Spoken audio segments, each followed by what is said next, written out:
नमस्कार सभी दर्शकों को हमारा नमस्कार और सबका स्वागत करते हैं हमारे चैनल में ग्लोबल लेंस में। नेपाल जल रहा है लेकिन कुछ लोगों के दिल में यहाँ लड्डू फूट रहे हैं जैसे कि हमारे कुछ अपोजिशन लीडर्स हैं उनके स्टेटमेंट्स आए हैं। अ, उनके स्टेटमेंट से ऐसा लगता है कि जो नेपाल में हुआ है उसकी तमन्ना उनके दिल में कि भारत में भी इसी तरह से कुछ हो जाए ताकि वो सत्ता में वापस आ जाए। तो क्या इससे हम रिलेट कर सकते हैं या फिर कैसी संभावना है या फिर इनके षड्यंत्र चल रहा है?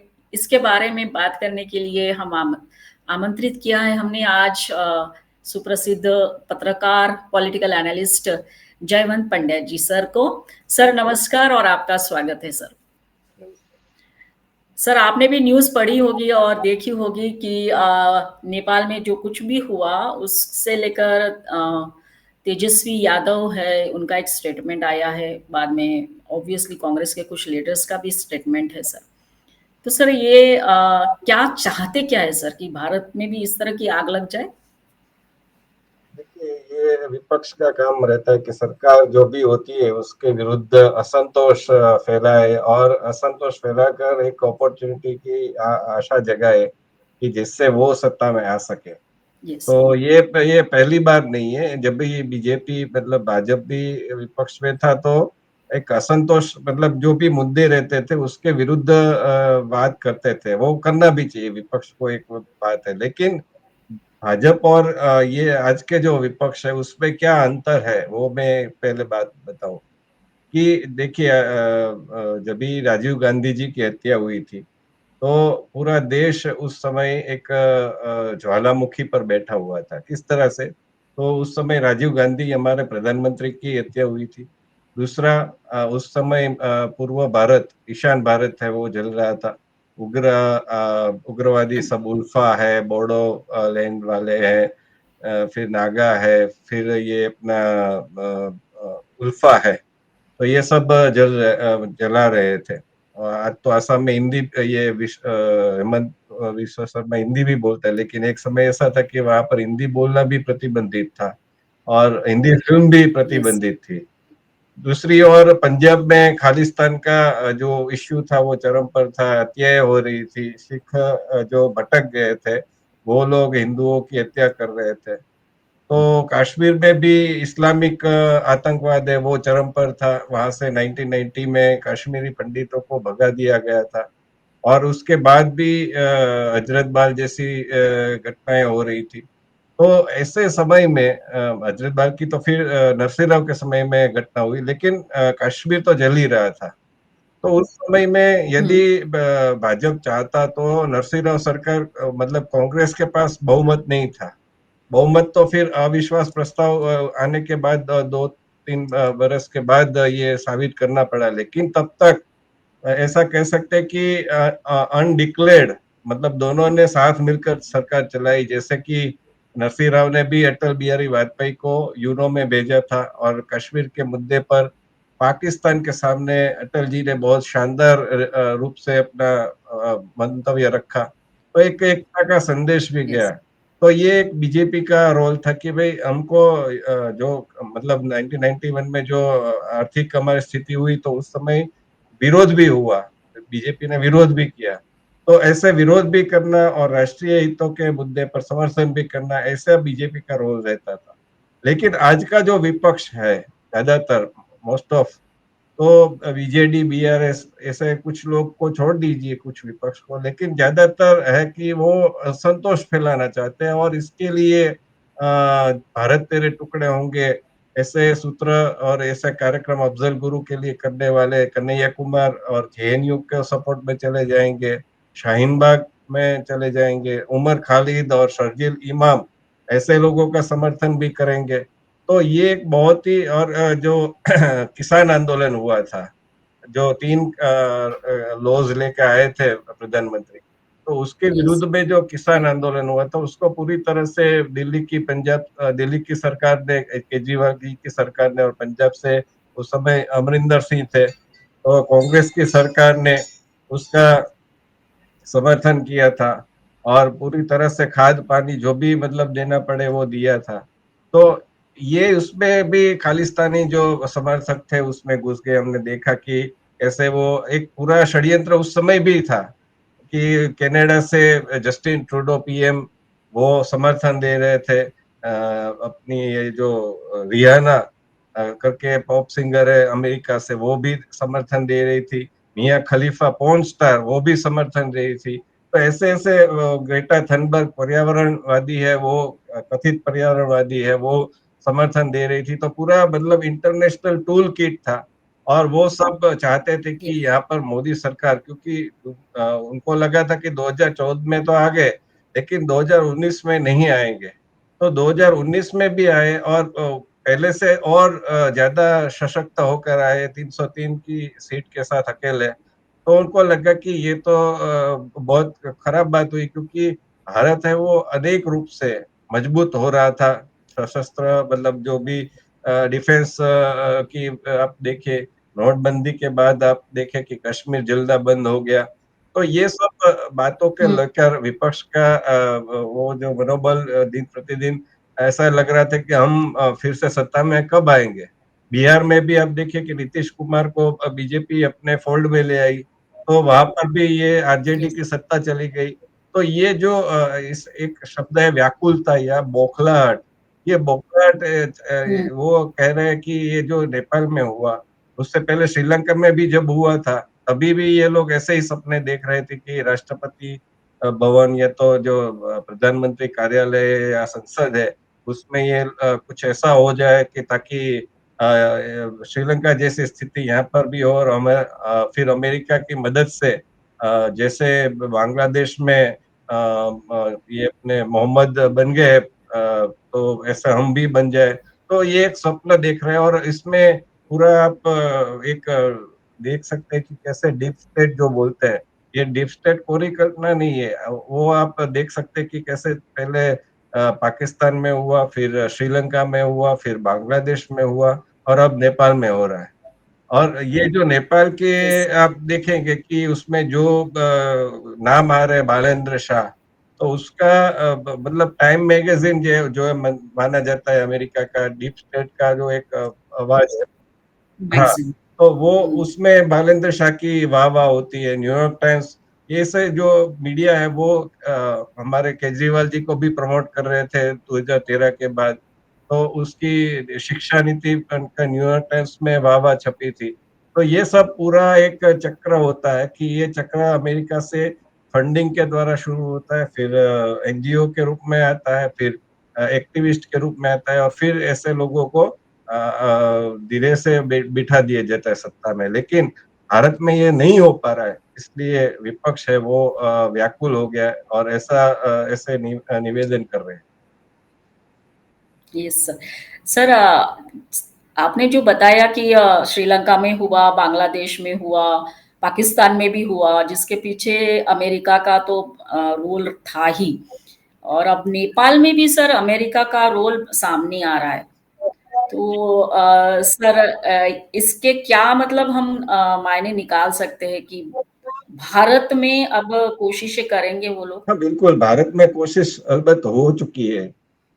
2024 में लोकसभा चुनाव हुए, उसके बाद अमेरिकी राजदूत है, वो पूरे स्टालिन से मिले थे, ममता बनर्जी से मिले थे, केजरीवाल से मिले थे, मतलब थे। और एनजीओ जो रहती है, वो एनजीओ हुँ, को फंडिंग तो होती ही रहती है। जैसे कि केजरीवाल जी की जो पहले एनजीओ थी, तो उसको फोर्ड फाउंडेशन ने फंडिंग दी थी, वो तो केजरीवाल जी खुद स्वयं बता चुके हैं। तो ऐसे फिर उसके मीडिया जो है वो केजरीवाल, अभी केजरीवाल की पार्टी अब देखिए कि कितनी थी। तो एक दिल्ली में उन्होंने एक 3 बार चुन के आए, एक बार पंजाब में चुनकर आए। लेकिन उनको मतलब पूरा जो मीडिया है, जैसे आंदोलन हुआ, वो आंदोलन भी आप देखिए तो उसमें भी एक बैकग्राउंड है कि पहले स्वामी रामदेव ने आंदोलन चालू किया था। तो उसको वो सरकार के विरुद्ध ना चला जाए, इसलिए फिर अन्ना हजारे का चेहरा लाए वो। और उसमें फिर अरविंद केजरीवाल जुटे, उसमें मनीष सिसोदिया जुटे, जो दोनों साथी थे एनजीओ में। तीसरे जुटे स्वामी अग्निवेश, तो वो भी नक्सल हुँ, नक्सल प्रो नक्सल माने जाते थे। तो ऐसे ऐसे लोगों को, लेकिन उसमें क्या हुआ कि फिर राइट विंगर भी जुड़े, किरण बेदी भी जुड़ी और कुमार विश्वास भी जुड़े, लेकिन उस आंदोलन को इतना प्रमोट किया गया स्वामी रामदेव के सापेक्ष में। तो मतलब आशुतोष भी बता रहे कि उसको IBM 7 में कैसे प्रमोट किया गया। और दूसरा कि उसके बाद 2013 में दिल्ली में जो चुनाव हुए उसमें तो सबसे बड़ा दल था तो भाजपा था, लेकिन कांग्रेस ने बिना मांगे समर्थन दे दिया केजरीवाल जी को, तो केजरीवाल जी सत्ता में आ गए। तो पूरे देश को हुँ, लगा कि अभी ऐसा हो सकता है कि 2014 में भी शायद केजरीवाल जी आ जाए। तो पूरा एक फोर्स लगा कि केजरीवाल जी को हीरो साबित करने का। लेकिन फिर क्या हुआ, मोदी जी आ गए। गुजरात में भी आप देखेंगे कि 2022 में ऐसे हवा चल पड़ी थी कि आप है या तो अपने बल पर आ जाएगी या फिर तो कांग्रेस के साथ बाद में गठबंधन कर लेंगे, लेकिन वो भी कुछ हुआ नहीं। तो ये एक अमेरिका का ये ऐसा रोल हमेशा रहता है, उसको जहाँ भी जो भी मतलब उसको कोई लोकतंत्र से मतलब नहीं है। जब तक सद्दाम हुसैन उनके मुताबिक चल रहे थे तब तक सद्दाम हुसैन को बिठाए रखा था सरमुख्तियारों। जब तक कर्नल गद्दाफी उनके मुताबिक चल रहे थे तब तक उनको बिठाए रखा।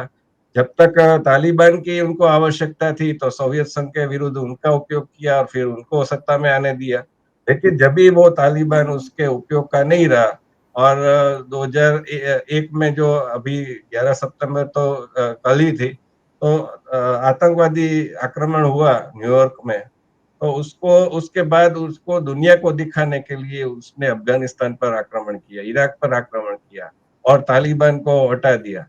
तो ये अमेरिका की चाल रहती है कि अपनी कठपुतली सरकार को बनाए रखना और इसमें कोई मतलब अपने विरुद्ध कोई ऐसी शक्ति खड़ी ना हो जाए। एक तरफ उसको ये भी चिंता है कि चीन भी हमारे विरुद्ध खड़ा ना हो जाए और दूसरी ओर ये भी चिंता है कि भारत भी चीन को कंट्रोल में रखने के लिए भारत का उपयोग करे, लेकिन भारत को इतना छूट भी नहीं मिलनी चाहिए कि भारत हमारे सामने ही खड़ा हो जाए।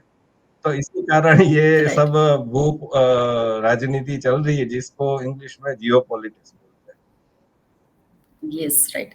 सर, जो विरोधी पक्ष के नेता है सर, अगर उनकी भाषा देखते हैं तो वो क्या चाहते हैं सर? अराजकता हमारे देश में फैले जिस तरह की उनकी भाषा है। जैसे तेजस्वी यादव का भी स्टेटमेंट उसी तरह से था। राहुल गांधी तो बोलते ही है कि अभी तो बोल रहे हैं हाइड्रोजन बम बॉम्ब आने वाला है। तो सर, क्या ये भूल गए कि उनकी चाहत में वो भारत को, अपने देश को नुकसान पहुंचा सकते हैं? हैं। बिल्कुल, ये उनको कोई मतलब इसकी कोई उनको परवाह नहीं है। देखिए आप इसका जो बेसिक है वो केजरीवाल में जाता है। मैं अगेन जाता हूँ कि हुँ, 2013 में जब केजरीवाल के पास सत्ता आ गई, तो उन्होंने जो शुरुआत की राजनीति की, तो उसके सोमनाथ भारती देखिए आप या संजय सिंह देखिए, केजरीवाल स्वयं वो तो प्रधानमंत्री के लिए तू तड़ाकी करते हैं। तो हाँ, तो वो हाँ, जो एक भाषा का उन्होंने एक ऐसा कर दिया जो कि लेफ्टिस्ट लोगों की एक पहचान होती है कि वो कल्चरल शौक देने में मतलब आर्ट के फील्ड में रहेंगे तो कल्चरल शौक देंगे, रिश्तों को खराब दिखाएंगे या फिर मतलब स्त्री को दारू पीती बताएंगे, सिगरेट फूकती बताएगी और समाज से मतलब पूरे गुलजार का एक गाना था खूबसूरत फिल्म में कि कायदा कायदा क्या फायदा। तो ये एक हुँ, वो एक चलता है उनका कि नैतिकता को समाप्त करो। तो केजरीवाल जी ने जो किया उसके बाद सबको लगा कि यही एक रास्ता है जिससे हम सत्ता तक पहुंच सकते हैं। तो कांग्रेस में भी ऐसा हुआ कि दो तीन ऐसे कम्युनिस्ट हार्डकोर कम्युनिस्ट आ गए जैसे कि कन्हैया कुमार और जिग्नेश मेवाणी। और आप मैं अपनी तरफ से नहीं कह रहा हूँ, ये मेरे परसेप्शन नहीं है, ये एक हार्डकोर रियलिटी है जो मैं एक वायर नाम का जो एक कम्युनिस्ट पोर्टल है मैक्सिम। सिद्धार्थ वरदराजन का। हुँ, और इसमें वायर में एक आर्टिकल मीनाक्षी कंडाला स्वामी करके एक कम्युनिस्ट है। तो वो कम्युनिस्ट में भी दो तीन प्रकार होते हैं, एक तो लेनिनवादी, एक मार्क्सवादी, एक माओवादी। तो इसमें टाइकोनिस्ट के ऐसा कुछ नाम है, यदि स्पष्ट मेरा उच्चारण नहीं है, लेकिन वो एक ऐसे प्रकार का भी एक कम्युनिज्म है तो वो इस प्रकार की है मीनाक्षी कंदार स्वामी। तो उन्होंने लिखा कि कैसे जिग्नेश मेवाणी की मदद से वो राहुल गांधी तक पहुंची, और उसके जो पहले विचार थे राहुल गांधी के विषय में, वो विचार एकदम से बदल गए, और उन्होंने इस लेख का आलेख का टाइटल रखा radical Rahul Gandhi nobody expected, ऐसा कुछ भावार्थ निकलता है, मैं एग्जैक्ट शब्द शायद भूल रहा हूँ। लेकिन उनका कहना था कि कम्युनिस्ट भी ऐसे रेडिकल नहीं है जितना राहुल गांधी है। तो आप सोचिए कि जो भी मतलब लेफ्टिस्ट की नीति है वो सब वो कर रहे हैं, कैसे अराजकता फैले। वो विदेश जाते हैं, यूरोप जाते हैं, या फिर अमेरिका जाते हैं, तो वहां से वो दलित मुस्लिमों को, सिखों को अन्याय भारत में हो रहा है ऐसी बातें करते हैं, जबकि कांग्रेस भी ये जो सरकार में थी तब ये खालिस्तान के आतंक से जूझ रही थी। तो उनके मतलब इंदिरा हुँ, गांधी तो इसके शिकार हुए, उसकी उसके कारण तो उनकी हत्या हुई। और दूसरा कि नरसिंह सरकार, जो कि उसकी प्रशंसा करनी चाहिए कि उन्होंने पंजाब में केपीएस गिल को पूरी छूट दे दी, जिसके कारण ये खालिस्तानी आतंकवाद समाप्त हो गया। मतलब जो उसका प्रैक्टिकल भूमि पर था, मतलब आइडियोलॉजिकली तो आज भी गुरपंथ सिंह पन्नून है, वो कनाडा, ऑस्ट्रेलिया, जर्मनी सब में चलता है। लेकिन जो एक आतंकवाद था इसमें भारत में, पंजाब में, की हत्याएं हो रही थी, वो सब समाप्त हो गई। तो ये नरसिंह राव सरकार ने किया, तो इसकी प्रशंसा वो क्यों नहीं करते? वो क्यों नहीं कहते कि अमेरिका में या कनाडा में जो सिख खालिस्तानी जो है वो भारत विरोधी है, उसको आप मोदी सरकार से प्रश्न करना चाहिए कि आप ऐसा कैसे, आपकी विदेश नीति, आप विदेश में जय जयकार करवाते हैं अपनी, और सब लोग बोलते हैं बीजेपी वाले कि विश्व गुरु बन गए, विश्व में सबसे सर्वाधिक लोकप्रिय नेता है। तो आप ये सब खालिस्तानियों को मुंह चुप करवाइए, वो रेफरेंडम की बात करते हैं। ये कहने के बजाय वो विदेश जाकर ऐसा कहते हैं कि खालिस्तान सिखों को भारत में अन्याय हो रहा है। तो एक तरह से खालिस्तान येस। का मुद्दे को हवा दे रहे हैं, दलितों के मुद्दे को हवा दे हुँ, रहे हैं, जिसके कारण अमेरिका आज कह रहे हैं, पीटर नवारो, कि भारत में रशिया के ऑयल से के कारण ब्राह्मणों को फायदा हो रहा है। तो ये राहुल गांधी राइट, पूरा लेफ्टिस्ट होके चले गए। स्टालिन, स्टालिन तो उसके जो पिताजी थे करुणानिधि, और उसकी जो राजनीति निकली है डीएमके की, वो सब लेफ्टिस्ट ही है। स्टालिन नाम ही स्वयं स्पष्ट है कि लेफ्टिस्ट है। फिर लालू प्रसाद यादव, येस, तो ये सब पूरे के पूरे लेफ्टिस्ट है। ये चाहते कि राइट, अराजकता फैले, और अराजकता में से हमको सत्ता मिले, क्योंकि लोकतांत्रिक रूप से तो अभी आपने ईवीएम का देख लिए, ईवीएम पर भी आपने आरोप लगाए, लेकिन वो भी झूठे निकले। आपने बैलेट, तो उपराष्ट्रपति की चुनाव भी हो गया बैलेट से, तो उसमें भी आप उल्टा आपके पक्ष से, मतलब इंडी गठबंधन की ओर से ही क्रॉस वोटिंग हुआ। तो वो भी साबित हो गया कि राइट, बैलेट से भी हम नहीं जीत सकते हैं। तो आप क्या चाहते हैं? तो मतलब यही चाहते हैं कि कुछ अमेरिका की कृपा हो जाए, यहाँ पर कुछ युवा है वो भड़क जाए, और जैसे नेपाल में हुआ, चीन में, सॉरी, श्रीलंका में हुआ, बांग्लादेश में हुआ, वैसा यहाँ भी हो जाए, तो हम कुछ सत्ता के सुख भोग सके। Yes sir. तो मतलब सर मोदी विरोध करते-करते ये सारे लोग देश विरोधी बिल्कुल। बन गए। और देश विरोधी बन गए, हिंदू विरोधी बन गए, और भारत की छवि को धूमिल करते हैं ना वो, विदेश में जाकर मतलब वो राहुल गांधी कह रहे हैं कि भारत की जो आर्थिक व्यवस्था है, अर्थतंत्र है, वो डेड इकोनॉमी है, और वही बात है वो इकोनॉमी ट्रम्प दोहराते हैं। तो इसका कनेक्शन क्या हुआ कि हमारे येस, कहाँ डेड राइट इकोनॉमी, सर, हम तो 5वें नंबर पर पहुंच गए।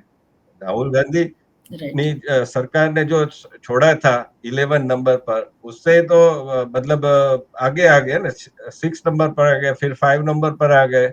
तो हमारी आर्थिक व्यवस्था है वो जोर पकड़ रही है। कोरोना में आप पूरे विश्व बैंक कह रहा है, आईएमएफ कह रहा है, फिच कह रहा है, फिच ने जो अनुमान लगाया जीडीपी का, और हमारा जो अभी लास्ट में जीडीपी आया 7.8, तो ये सारे आंकड़े हमारे यहाँ सड़कों पर कारें कारें दौड़ती है, नए नए स्टार्टअप आ रहे हैं। तो ये सब, और आप कोरोना के कारण और देशों में देखिए, अमेरिका में महंगाई का क्या है, जिसके कारण बाइडेन की सरकार गई। ब्रिटेन में क्या है, वहां पर कंजर्वेटिव पार्टी की सरकार थी, वो चली गई। फ्रांस में सत्ता परिवर्तन आज 16 महीने में चौथे प्रधानमंत्री आ गए, तो वहां पर भी एक युवान भड़के हुए हैं, वहां पर भी सड़क पर चले गए।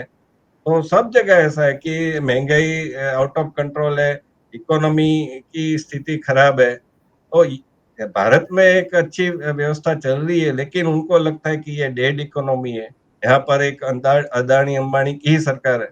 तो धीरू भाई अंबानी किसके समय में इतने बड़े हुए? और धीरू भाई अंबानी ने हुँ, 1977 में जो मोरारजी देसाई की विपक्ष, मतलब जो उस समय विपक्ष में थे, उनकी सरकार बनी, तो उस सरकार के गिरने के बाद धीरू भाई ने पार्टी दी थी।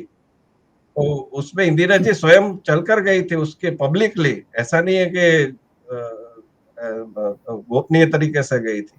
उसके फोटो तस्वीर भी अवेलेबल है। तो आपने राइट। ये किया था और वीपीसी जो रिलायंस का विरोध कर रहे थे, तो उसको क्यों फाइनेंस मिनिस्टर से हटा दिया गया था? किसके कहने पर हटा दिया गया?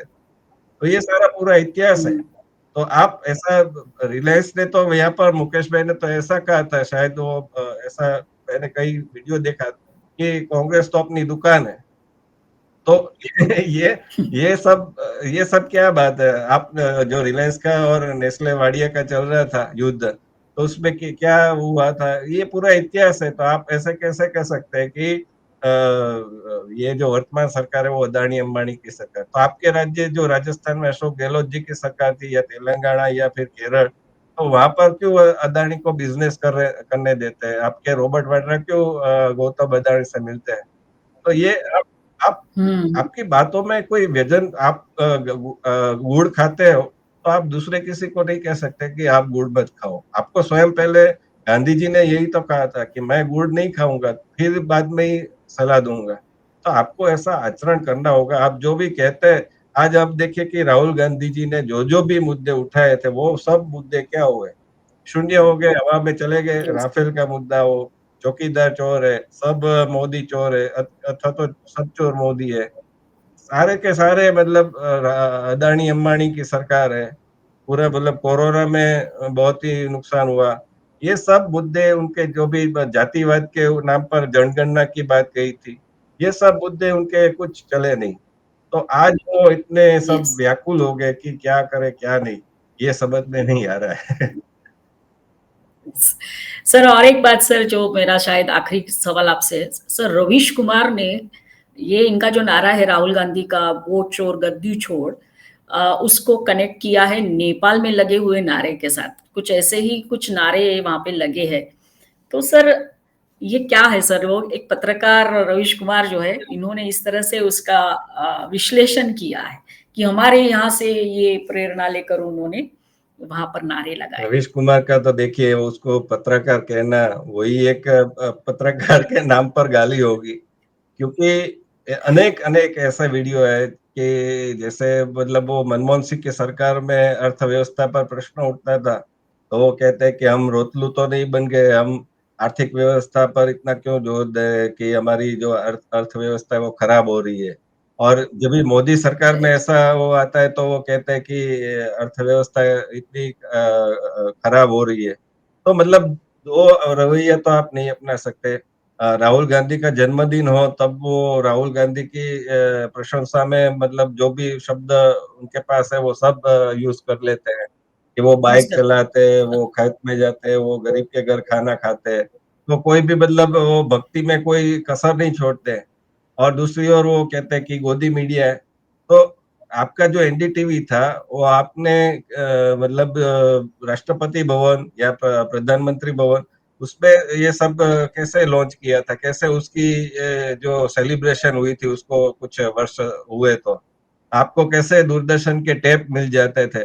दूरदर्शन के टेप आपके पास कैसे पहुंच जाते थे? तो ये सारे के सारे प्रश्न है। कैसे आपका एनडीटीवी का एक चैनल भी, एंटरटेनमेंट चैनल भी लॉन्च हुआ था? आपकी लाइफस्टाइल की चैनल भी उस समय यूपीए सरकार में लॉन्च हुई थी। तो क्या फिर हुआ कि मोदी सरकार में आपकी आपकी स्वयं की अर्थव्यवस्था गड़बड़ा गई? क्योंकि लोग जान गए, फिर सोशल मीडिया है, और सोशल मीडिया में लोगों ने देखा कि ये तो मतलब पूरे का पूरा ये गोदी मीडिया स्वयं गोदी मीडिया है, कि जो कांग्रेस की गोदी में बैठा यस, हुआ है। तो रवीश कुमार ने तो फिर राइट। वो एनडीटीवी छोड़ दिया जब ये अदानी ने हस्तगत किया। तो और बाद में यूट्यूब में मोनोलॉग शुरू कर दिया। तो ये उसमें सब देख रहे हैं कि कैसे वो कांग्रेस का नारा आप देखिए कि मत वोट चोर जो कहते हैं, मत चोर, उसमें भी राहुल गांधी है, वो उसके जो दावे थे वो तो फ्लॉप साबित हो गए। जो एक वो चल रहे थे अपनी यात्रा में, तो वो लल्लन हाँ, कुमार के क्या नाम था उसका, वो तो राष्ट्रीय जनता दल का बूथ लेवल के एजेंट निकले। फिर कर्नाटक के कांग्रेस के मंत्री रावन्ना के राजन्ना कुछ है, वो उन्होंने कहा कि आप रेवन्ना। वोटर लिस्ट की बात करते हैं, मतदार यादी की, तो वो तो हमारे सरकार में ही बनी थी, पहले की सरकार में, तो आप उसको झुठला रहे हुँ, हैं। तो राहुल गांधी की ये जो मतलब सारी बातें हैं, कुछ तो पवन खेड़ा के पास दो वो निकले। तो मतलब कहने की बात है कि आप पहले अपने गिरिबान में तो जाके आप पहले अच्छा होमवर्क कीजिए। तो उसमें आप जैसा कि वो कह रहे हैं कि जातिवादी जनगणना बिहार में हुई थी वो झूठी है। तो अभी लोग कह रहे हैं, स्वयं लोग कह रहे हैं, कोई मतलब राजकीय विश्लेषक कहे या फिर कोई पॉलिटिकल लीडर कहे तो अलग बात है, लेकिन लोग कह रहे हैं कि उस समय तो आपकी सरकार थी नीतीश कुमार के साथ, तो उसी समय तो जातिवादी जनगणना हुई थी, बीजेपी तो इसके अगेंस्ट थी। तो हुँ, आप अपनी ही सरकार को झुठला रहे हैं। तो मतलब वो राहुल यस, गांधी कुछ भी बोलते हैं, और रवीश कुमार है, वो पुण्य प्रसन्न वाजपेयी है, गुजरात में भी थोड़े बहुत लोग हैं, कुछ भी मतलब ईवीएम का चलता है तो अमेरिका में ईवीएम नहीं है, लेकिन अमेरिका अमेरिका है, भारत क्यों अमेरिका से कम्पीट करे। हमारे यहाँ उल्टा, मैं तो कहता हूँ, एक मैं मीडियम या कोई ऐसे वेबसाइट पर देखा था कि उसमें 2014 में एक आर्टिकल आया था कि अमेरिका को भारत से सीखना चाहिए कि कैसे ईवीएम का प्रयोग कर सकते हैं। और दूसरा कि ईवीएम यस, कांग्रेस के टाइम पर हुआ था। उस हाँ, 2014 हुँ, में जो इलेक्शन हुए तो ईवीएम से तो हुए थे।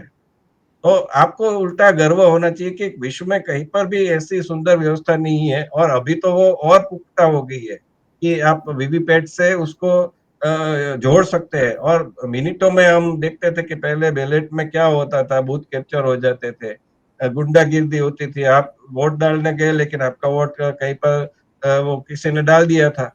तो ये सब ईवीएम में समाप्त हो गया, वीडियो रिकॉर्डिंग होती है, सबके सब उसके फुटेज हुँ, अवेलेबल रहते हैं।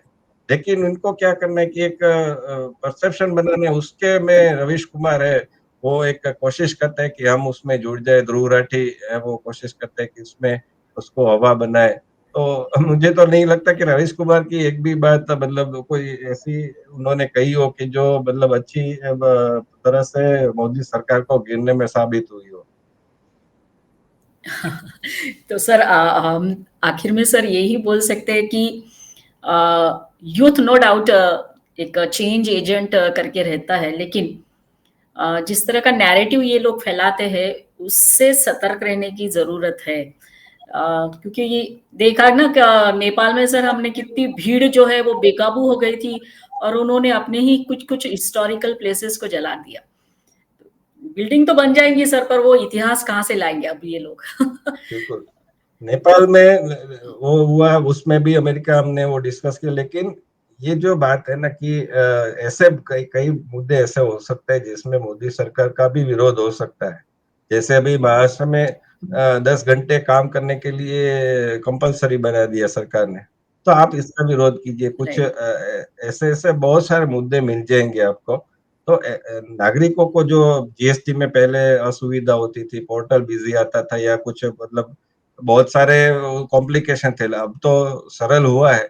लेकिन आप ऐसे क्यों मुद्दे नहीं उठाते नागरिकों के जो हित में हो। आप हिंदुओं के जो यस, हत्या हो रही है, नुपुर शर्मा का जो हुआ, कन्हैयालाल दर्जी की जो हत्या हुई, तो आप हिंदुओं को क्यों नहीं उसके मुद्दे उठाते, उस पर मोदी सरकार को घेरिए कि आपने नुपुर शर्मा के साथ क्या किया, आपने कन्हैयालाल दर्जी के केस में क्या किया।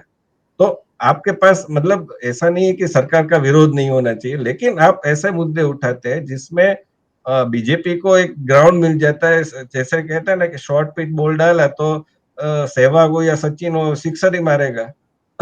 अभी ऐसा हो रहा है। Right, yes sir. सर तो थैंक ये बहुत आपने अच्छे से बताया हमको डिटेल में जाके कि नेपाल में जो कुछ भी हुआ या फिर हमारे आजू-बाजू के प्रदेशों में, देशों में जो हो रहा है, सॉरी नॉट प्रदेश, देशों में जो हो रहा है, उससे हमको सतर्क रहना तो बिल्कुल ज़रूरी है। लेकिन एज़ अ एलओपी उनकी जो भाषाएँ है, वो भी अपनी मर्यादाओं में रह के बात कर सकते हैं, लोगों को बता सकते हैं, कुछ अच्छे मुद्दों के ऊपर चर्चा कर सकते हैं, जो वो नहीं करते हैं। तो एनीवे सर, आपका बहुत धन्यवाद। आप टाइम निकाल कर हमारे साथ जुड़े और हमारे साथ बात की। अगले टाइम सर हम और अच्छा टॉपिक लेकर आपके साथ ज़रूर बात करेंगे। लेकिन जाने से पहले सभी दर्शकों को हम कहेंगे कि आज का वीडियो आपको कैसा लगा, ये ज़रूर बताइए, लाइक करिए, कमेंट करिए और जिन्होंने हमारा चैनल सब्सक्राइब नहीं किया है, वो ज़रूर सब्सक्राइब कर लीजिए। सर धन्यवाद वंस अगेन और जय हिंद सर।